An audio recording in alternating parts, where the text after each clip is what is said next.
No dia 24 o ar desanuviou-se, o tempo melhorou e foi neste dia que Pierre partiu de Moscovo.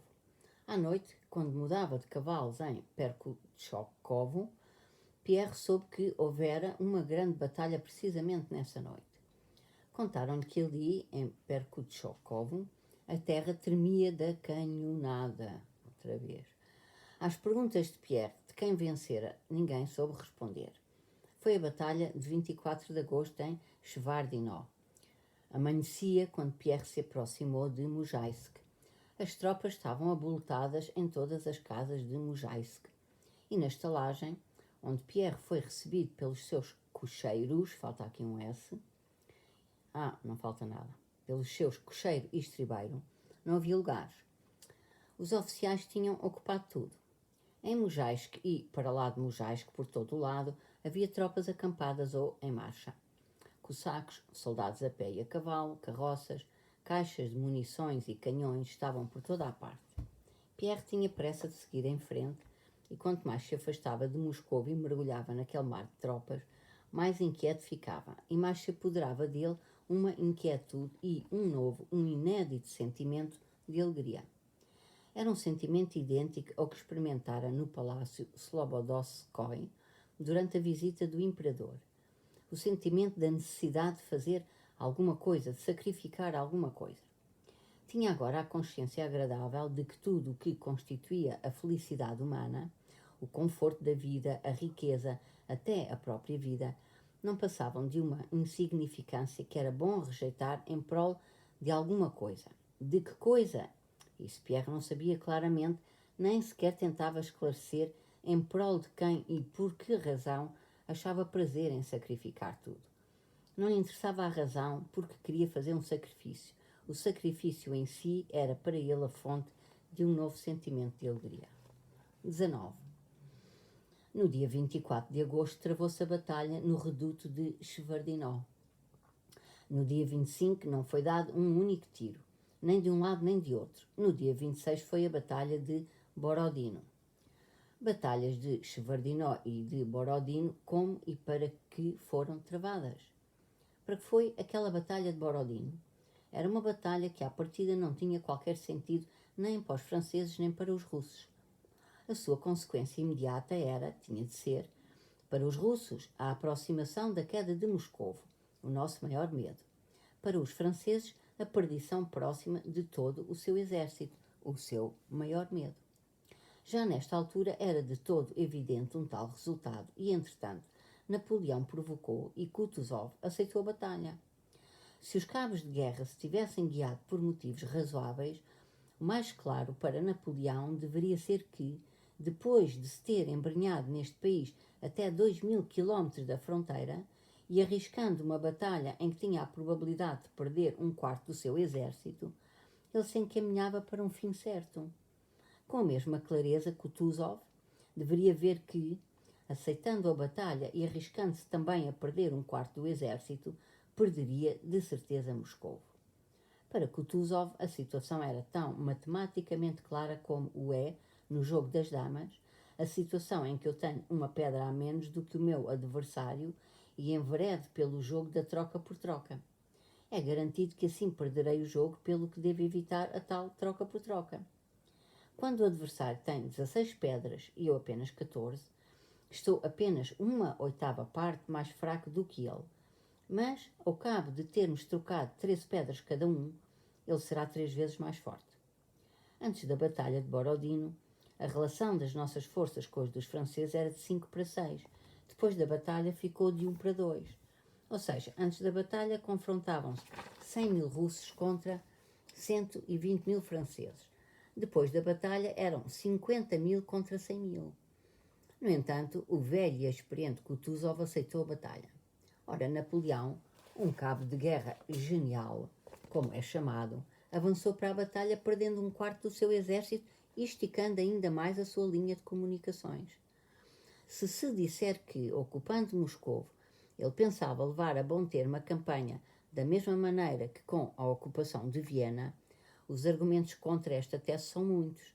Os próprios historiadores de Napoleão relatam que, ainda em Smolensk, ele queria parar, tinha consciência do perigo do alongamento das tropas e sabia que a ocupação de Moscovo não significaria o fim da campanha, até porque já em Smolensk ele via em que estado os russos lhe deixavam as cidades que ocupavam e como ficavam sem resposta às suas múltiplas declarações sobre o seu desejo de conversações. Impondo e aceitando respectivamente a Batalha de Borodino, Napoleão e Kutuzov procederam como que de forma inconsciente e absurda.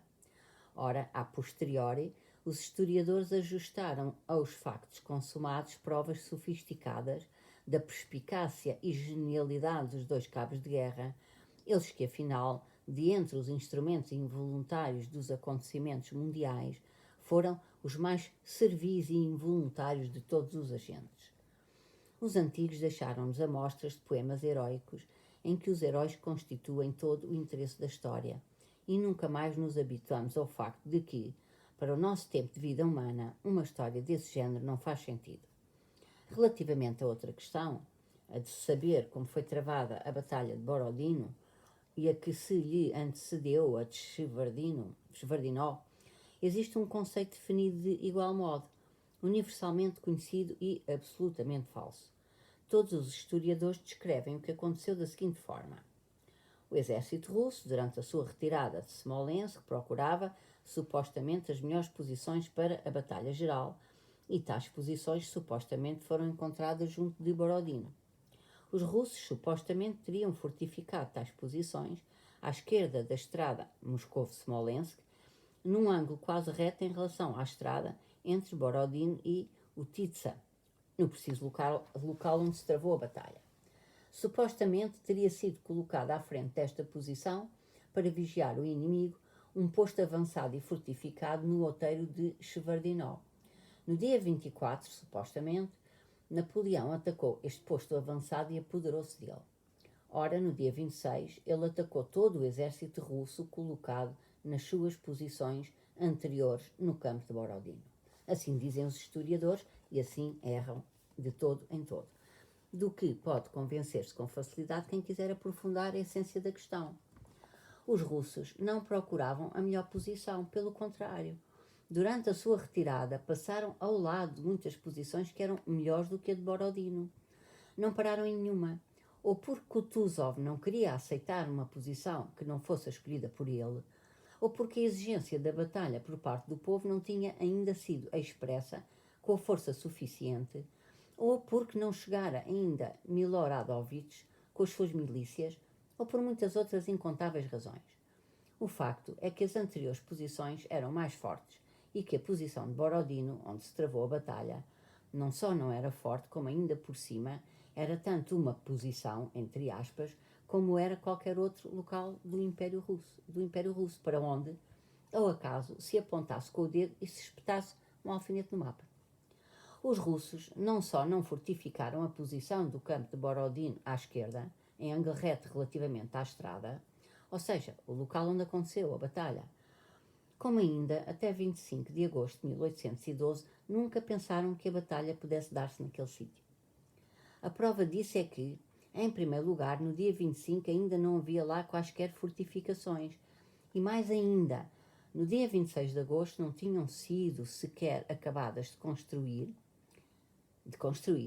A prova disso, em segundo lugar, é a localização do reduto de Shevardino.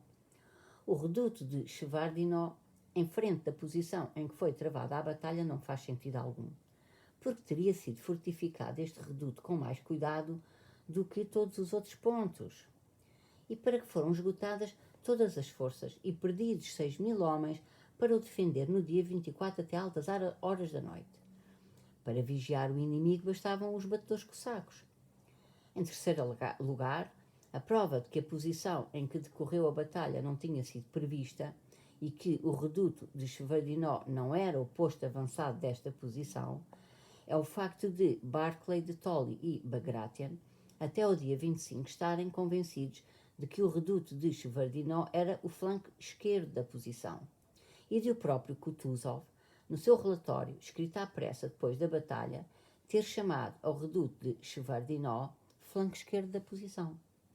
Apenas muito mais tarde, quando se escreviam os relatórios sobre a Batalha de Borodino, na paz e sossego dos gabinetes, foi injusta e estranhamente inventado, pelos vistos para a justificação de erros do comandante em chefe, que tem a obrigação de ser impecável, que o reduto de Chavardinó se via de posto avançado, sendo ele na realidade apenas um posto fortificado do flanco esquerdo, e que a Batalha de Borodino foi aceita por nós numa posição fortificada e previamente escolhida, embora na verdade acontecesse num lugar inesperado de todo e quase não fortificado. O que na verdade aconteceu teria sido o seguinte: a posição foi escolhida ao longo do rio Kolocha, que não atravessa o caminho grande em ângulo reto, mas sim em ângulo agudo. Assim, o flanco esquerdo era em Shevardino, o flanco direito junto à aldeia de Novoi, e o centro em Borodino, junto à confluência dos rios Kolocha e Voina. Esta posição, sob a proteção do rio Kolocha, para um exército que persegue o objetivo de deter o inimigo que avança pela estrada de Smolensk a caminho de Moscovo, é óbvia para quem observe o campo de Borodino, mas se esqueça de como decorreu a batalha. Napoleão, tendo ido no dia 24 a Valuevo, não viu, como se diz nos livros de história, a posição dos russos de Utitsa até Borodino. Não podia vê-la porque não existia. Nem viu o posto avançado do exército russo, mas durante a perseguição da retaguarda russa, esbarrou com o flanco esquerdo da posição russa, ou seja, o reduto de Shevardino, e, inesperadamente para os russos, levou as suas tropas através do Kolocha. E os russos,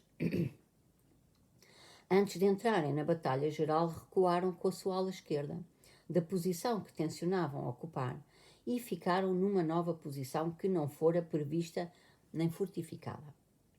Atravessando para a margem esquerda do Kolocha, à esquerda da estrada, Napoleão translocou toda a futura batalha da direita para a esquerda, vistas do lado russo, e ao transferi-la para o campo entre as aldeias de Utsitsa, Semyonovskoy e Borodino, campo que não tinha como posição mais vantagens do que qualquer outro campo na Rússia. Foi neste campo que decorreu toda a batalha do dia 26. Numa forma primitiva, o plano da batalha pressuposta e acontecida realmente seria o seguinte: dois pontos, e vem aqui traçado um mapa que eu hei de pôr aí no post, um mapa das posições de cada um. Se Napoleão, ao fim da tarde do dia 24 de agosto, não tivesse ido a Kolocha e logo a seguir não tivesse mandado atacar o reduto, mas tivesse iniciado o ataque no dia seguinte de manhã, ninguém duvidaria de que o reduto de Shevardino era o flanco esquerdo da nossa posição e a batalha decorreria da forma planeada. Nesse caso, teríamos defendido ainda com maior persistência o reduto de Shevardino, o nosso flanco esquerdo. Teríamos atacado Napoleão ao centro ou à direita e no dia 24 teria acontecido a batalha geral na posição que estava prevista e fortificada. Mas como o ataque ao nosso flanco esquerdo aconteceu ao fim da tarde, a seguir à retirada da nossa retaguarda, ou seja, imediatamente a seguir à batalha junto a Gridnevo, e como o comando militar russo não queria ou não tinha condições de iniciar nesse dia 24 a batalha geral, a primeira e principal operação da batalha de Borodino foi perdida ainda nesse dia, o que pelos vistos condicionou também a perda do dia 26. Depois de termos perdido o reduto de Shevardino, na manhã do dia 26 ficámos sem posição no flanco esquerdo e ficámos perante a necessidade de dobrar a nossa ala esquerda e de a fortificar apressadamente. Mas o pior não foi o facto de, em 26 de agosto, as tropas russas estarem apenas sob a proteção de fortificações fracas e inacabadas. A desvantagem desta posição aumentou em resultado de os comandantes russos, não reconhecendo um facto claramente consumado, a perda de posição no flanco esquerdo e a deslocação de todo o futuro campo de batalha da direita para a esquerda, terem continuado na sua posição estendida desde a aldeia de Novoi até a de Utitsa, e em consequência disso terem de movimentar as suas tropas da direita para a esquerda durante a batalha.